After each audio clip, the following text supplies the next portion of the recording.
Hi and welcome to RCKicks. On today's show, well, we're going to be building this, the Pro CAT that's just been released by Schumacher. Now, I did an unboxing of this, so if you haven't seen that video, I'll put a link up here. Go check that out first, then come back to this one. In this one, we're going to unbox it, build up the whole chassis, then we're going to cut out and paint up the body. In this video, I'm doing box art, so if you want to see how to do the box art version of it, stay tuned. Right, let's crack on. Hit it, Charlie.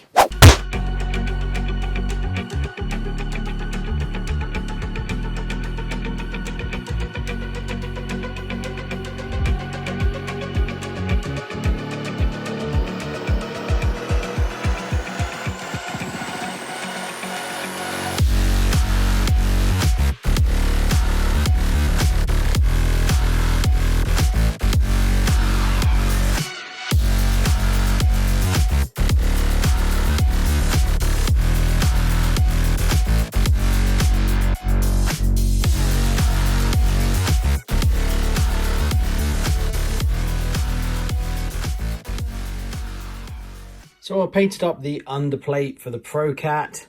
The only sort of twist that I did to it is I did the inside gunmetal grey and the outside black. But it's all done. I'm just letting it harden off before we start building the kit. So in the Pro CAT, you get the options to do saddle pack cells and then you use step 2. But for me, I'm going to do it with the Shorty LiPo, as that's how I do all my Schumachers. It just makes my life much easier, and I've got quite a few of those batteries. So you skip over to page 3.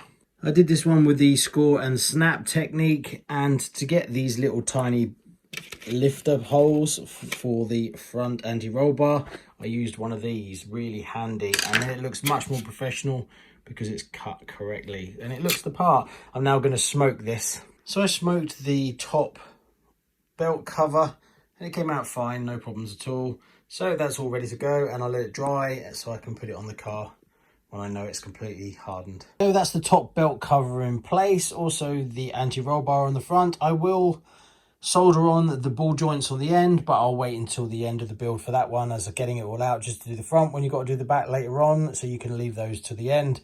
Everything else has gone together pretty well so far, so now we move on. So progress has been made, and I've done basically the hardest part. These 4 bolts travel all the way up from underneath, sandwiching the whole front end together, and then you've got to use the screws at the front. This is an option that came on the Pro. I've actually got it on my Schumacher XLS. It's an upgrade. I had to drill through the bumper, and you see those 2 nuts. That's basically the same. Well, that's an aftermarket, which is actually better than the one. This is just a plastic bit with 2 screws, just pushing on these pillars here to basically pull forward this section to tension your belt, and also use it to true up the belt so that the belt travels down the middle of the tunnel and then through the front gear here.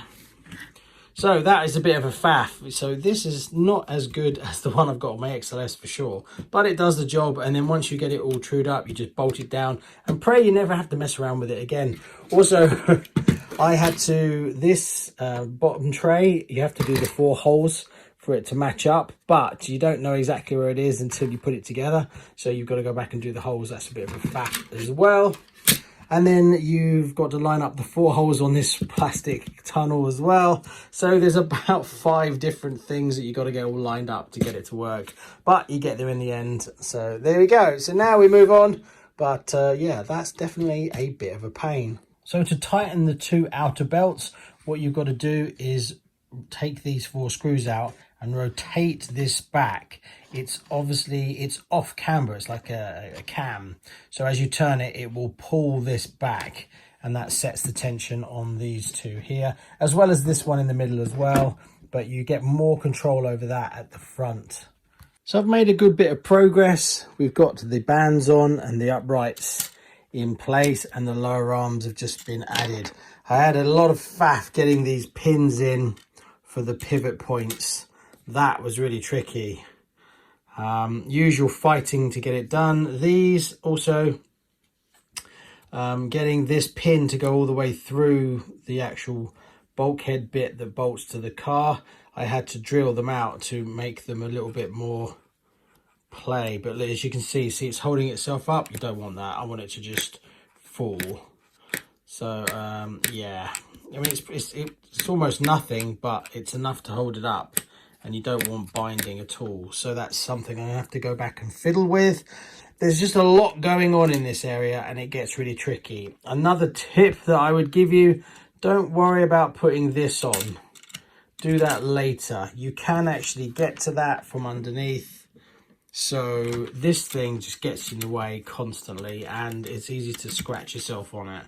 So you might want to leave that off. If you're going to do one of these, when I'm at this stage, usually I really don't like them. They just get on my nerves and drive me up the wall, as everything is a fight. But once I finish and I paint it up, my opinions usually change. I love built Schumacher vintage stuff. But building them is, yeah, this is no different. Still a pain in the backside, and it takes a while.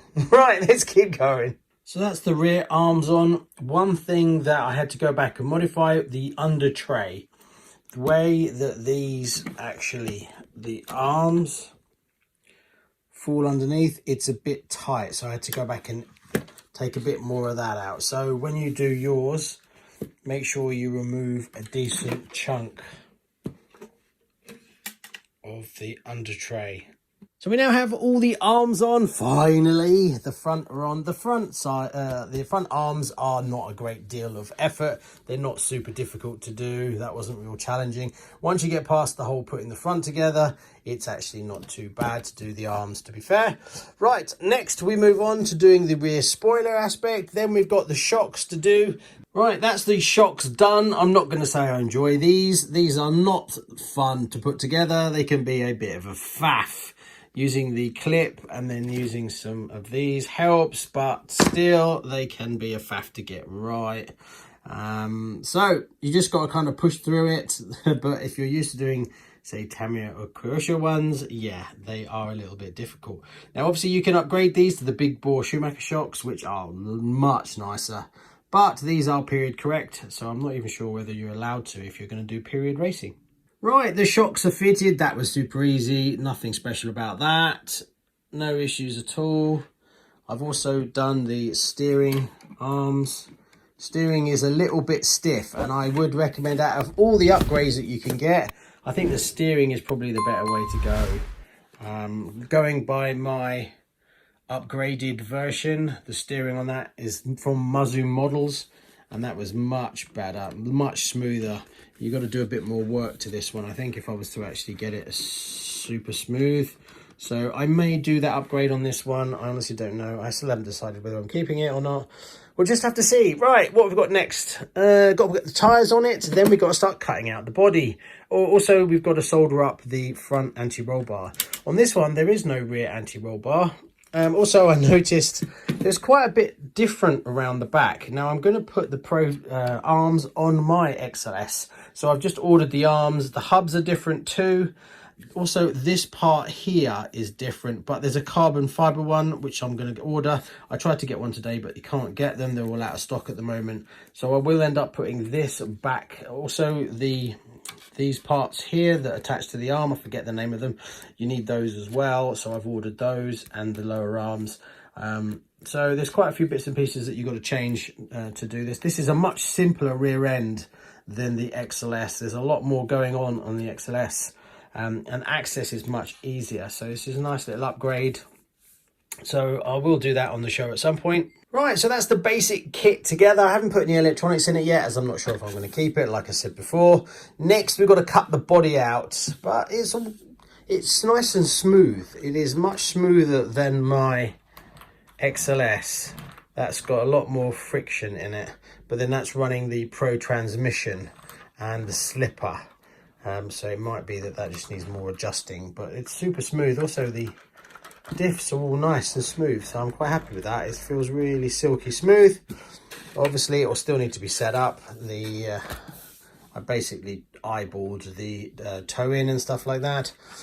Right, so let's cut the body out, line it all up, make sure it all fits okay, and then we've got to paint it up. Right, so I've cut out the wing and the body, give it a bit of a sand, a bit of a faff. Fitting this on and off the car is not that easy. The way it hugs around the back here and the way it kind of goes through here, it's all a bit tight. So putting the body on and off can be a bit of a faff. So I'm going box art. So we've got the yellow across the top here. I'm doing it in fluorescence, which is PS27.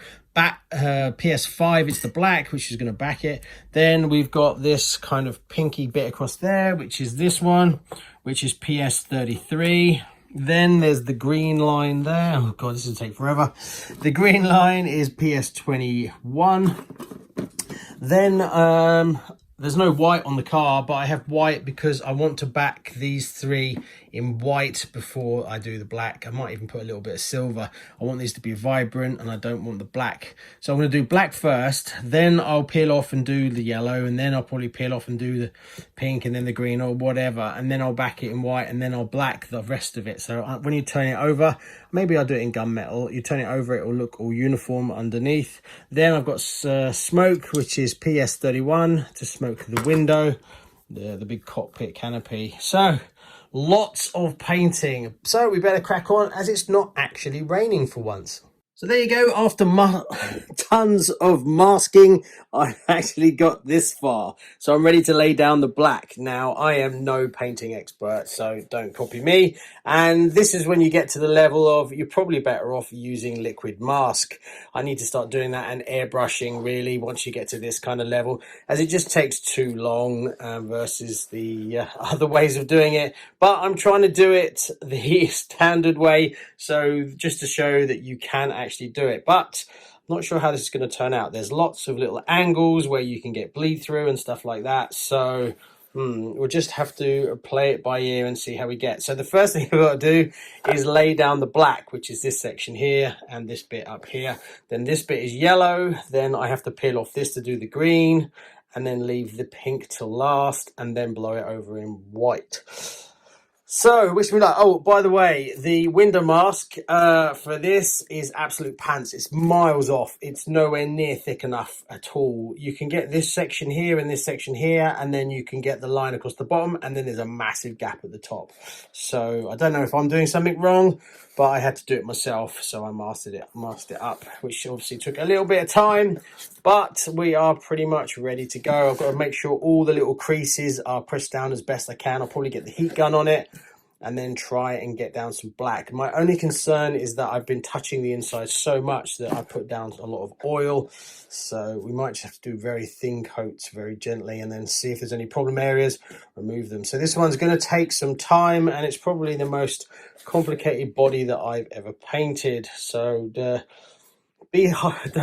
be too harsh when you see the results. So I've masked up the rear wing. Basically, this is the yellow section. Now I've decided to do something I've never done before to see if it helps.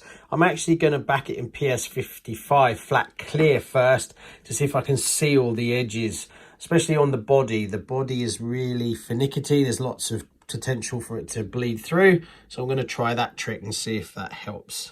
So the black went down really well. I was super chuffed. Doing it with the flat clear first has really helped stop the bleeding parts, which I'm really happy with, and everything looks really sharp, apart from one pain problem here. It's lifted because of this curve. It must have lifted and the paint's got through. So I've got a plan for that. This is going to be pink. So we've got to do the green first, which is the front. So I'll give it a little bit longer to dry on the black. Then my plan is, when I remove this section here, I'm going to put a line across the black, and then I'm going to use polycarbonate cleaner to see if I can cut that back to a line. Now, I honestly don't know whether that's going to work. I'm going to edge this anyway. So if I get rid of most of that, it might look a bit wonky, but I can still edge a straight line when I put the tape on it. But I'm always trying to improve and get better. But I'm happy with these sections here. So next I've got to remove this and all that. So there you go. That's the green down as well. I've managed to get rid of all the imperfections. So I'm pretty happy with where we're at and how sharp things are as well. Next we've got to lay down the pink. So fingers crossed, but it's coming along okay. It's just taking hours. Also, I backed it in white as well because when I lay the pink down, I don't want it to interfere with the green at all. So I'm going to attempt to remove this issue that I've got here where it's bled out a little bit. Now, if you painted over this in pink, what would happen is you would see that and it would ruin your paint job. So first of all, I've got to take a bit of masking tape and line that back up again. So I've masked off that as best I can, and now we're going to try and remove that overspray. There you go, and that's after I've cleaned it off with a bit of polycarbonate cleaner. Basically what I used was a little cotton spud, bit of polycarbonate cleaner that I have here, and that's cut it back. Now it's not totally perfect, but it's a lot better. So we've made some progress. The pink is now done. Super happy with it. It's pretty crisp. I've just removed the top part and cleaned up the lines. So we're now ready to do the yellow. But I think I'm getting there. Then we've got to take this off and then smoke the windows. The spoiler is now painted black, and I've now pulled off the masking so that I can paint this bit yellow. That basically matches that section there. Now there is a little black line there and I can't be bothered to do that, so the yellow is going to go right to the top, but that should be pretty easy. I've also done the ends as well. They're just in black like this, so we've got to do this yellow, but I'll wait until I'm doing the yellow for this section. Now the yellow that I've got is this fluorescence yellow, whereas that's more of a yellow, so I don't know, but I'll go with it anyway. Yes, progress is made, and it's been a few more hours. I've actually painted in the yellow. It's not as citric as I thought it was going to be. It actually turned out quite yellow, so it does match very well. So it's definitely the one to go for. I've also backed it in white. So next, all I've got to do is back it in. I was going to do black, but I've changed my mind. I'm going to spruce it up a little bit and do PS23, which is the gunmetal. Just looks a bit more classy. But obviously I've backed everything in white because I don't want to bring down these colours once I back it. So I put 3 layers of white on it. Then after I've done the gunmetal, I'll take out the window marks. And then I've just got the PS31 smoke to do. And we're almost finished, thankfully. As for the spoiler, well, I did the black. Then I did the yellow as well. And I'm just backed it in white as well. You can just about see it's in there. So that when I blow it over, I'm going to do gunmetal as well on the back of this, just to add a little bit of class. So when you look at it, you can see the extra detail.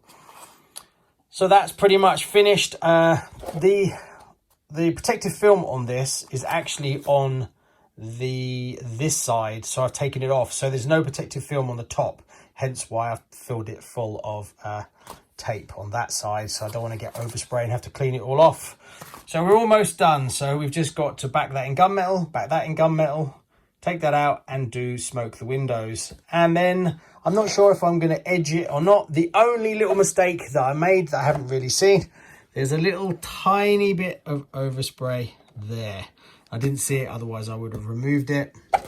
But all in all, I am super chuffed and we're getting close to being almost finished. So I've just removed the window masks as well. Everything is looking pretty good. I backed it in gunmetal, but I've just realized I've missed a little section here as it's dark outside because I'm trying to get it finished.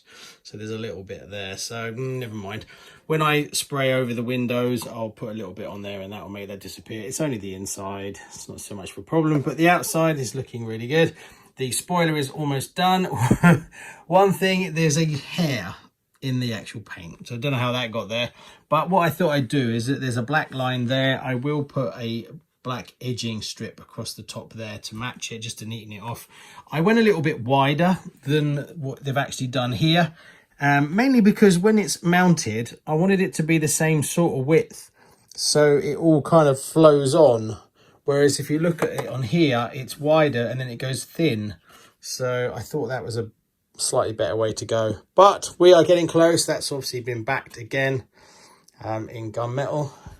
So this is what happens when I'm rushing and it's dark outside. You see there's a little bit of missing there. Never mind. Anyway, so all I've got to do now is to spray in the windows, 3 layers of smoke, and we've actually finished it. Then I've just got to do the stickers. So I just started smoking the windows, but because I've had the masking tape on there for so long, if you look carefully, I don't know if you can see that, there you go, it's actually reflected in the smoke. That's one layer of smoke, and it's actually showing up where the masking tape was, because the residue and the masking tape's obviously stuck on the window. Now this is good stuff. This is the Tamiya stuff. So what I've got to do is get my polycarbonate cleaner, remove it all, and then give it a good clean, and then try again. So what was looking like the simple last job is turning into being a bit of a faff. So let's see what happens. So there you go, that's with the cover pulled off. I'm pretty happy with that, to be fair. It was a bit difficult for me. There's only two tiny imperfections. One that I showed you before, which is that little tiny little bit of overspray there. And around here, there seems to be a dot. A little dot there. Not sure what it is. It's not on the inside. Don't know. It's just something, bit of dirt got in the paint or something. But I'm happy with that. I don't need to put any lining tape on it. It's fine as it is. So that's probably about as good as I'm going to get. So let's cut out the decals and stick them on. And after many hours, it's finished, and I'm super chuffed. That was a real challenge for me to get that body done, and it really pushed me out of my comfort zone. Really, when you get to this level and beyond, really you want to be looking at airbrushing and liquid mask and stuff like that. But I did this the old-fashioned way with masking tape and Tamiya paints. So it shows you can do it. It just takes a lot longer, and you just got to be attention to detail. Apart from that, it came out really well. I was really happy with it. I guess I'm getting used to building Schumachers now. So this is my, what, 5th one and my 3rd of this platform. So yeah, you get used to it, and it wasn't as difficult as I remember before. I guess you just, when you come from Tamiya or Kyosho and stuff, and you do one of these at first, it kind of grates a little bit. But later on, you learn all the tricks and tips of how to put stuff together again without hurting your fingers.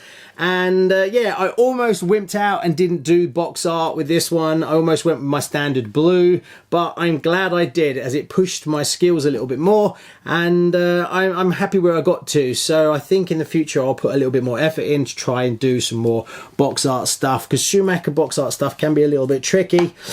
But really happy with it. Now, I'm not sure what I'm going to do with it yet. I need some time to get used to it, to see whether it's just going to stay in a collection, whether I'm going to drive it, or whether I'm going to sell it on. I honestly don't know. It is different enough from my XLS, but with all the hop-up upgrades, there's a few parts on this that I've already ordered that I'm going to fit on my XLS.